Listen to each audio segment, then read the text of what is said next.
Kompyuterga parol qo'yishni ko'rib o'tamiz. Buning uchun albatta biz sozlamalar bo'limiga o'tib olishimiz kerak. Mana bu yerga e'tibor bering. Sozlamalar bo'limiga tashrif buyurganimizdan so'ng uchetni zapis bo'limiga kirib olishimiz kerak. Uchetni zapis bo'limi mana bu yerda e'tibor bering. Mana rapidga ko'rsatdim. Va endi biz buni zapisiga kirib olamiz. Uchetni zapisga kirib olganimizdan keyin bu yerda ikkinchi, ya'ni variant vhodaga kirib olishimiz kerak. Bu yerda ham albatta sizga e'tibor ramkaga olib ko'rsataman, yaxshi ko'rishingiz uchun. Va endi biz buni ustiga bosib albatta kiramiz. Xo'p, bu yerdan variant vhodaga tanlaganimizdan keyin biz albatta parol bo'limiga kirishimiz kerak. Bizda hali parol qo'yilmagan. Mana bu yerda e'tibor bering. Bu parol. Biz o'shani bosishimiz kerak. Xo'p, bu yerda hali parol qo'yilmaganligi uchun добавить tugmasini bosamiz. Va bu yerdan e'tibor bering, новый parol, ya'ni biz o'zimizga kerakli bo'lgan parolni qo'yamiz. Va parolni takrorlaymiz va bu yerga parolga eslatma biron bir so'z yozib qo'yishingiz mumkin va keyingi dalil tugmasini bosamiz.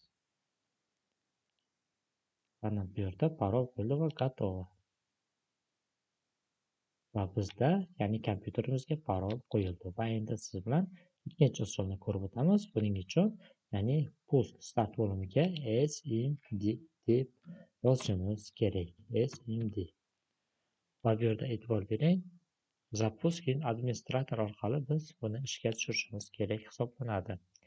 Administrator orqali ishga tushirdik. Va bu yerda net user deb, ya'ni foydalanuvchi nomini ko'rib olishimiz kerak.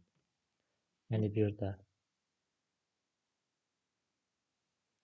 foydalanuvchi nomi,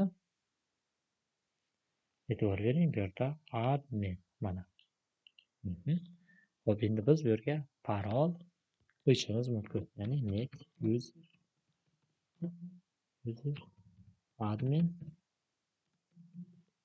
enter bosadigan bizda kompyuterimizga parol qo'yildi va biz bu parolni olib tashlamoqchi bo'lsak, albatta o'sha takrorlab o'tishimiz kerak. Net user foydalanuvchi nomini yozamiz, admin va bo'sh tirnoq ochib enter bosadigan bo'lsak, bizda qo'ygan parolimizni olib tashlagan hisoblanamiz.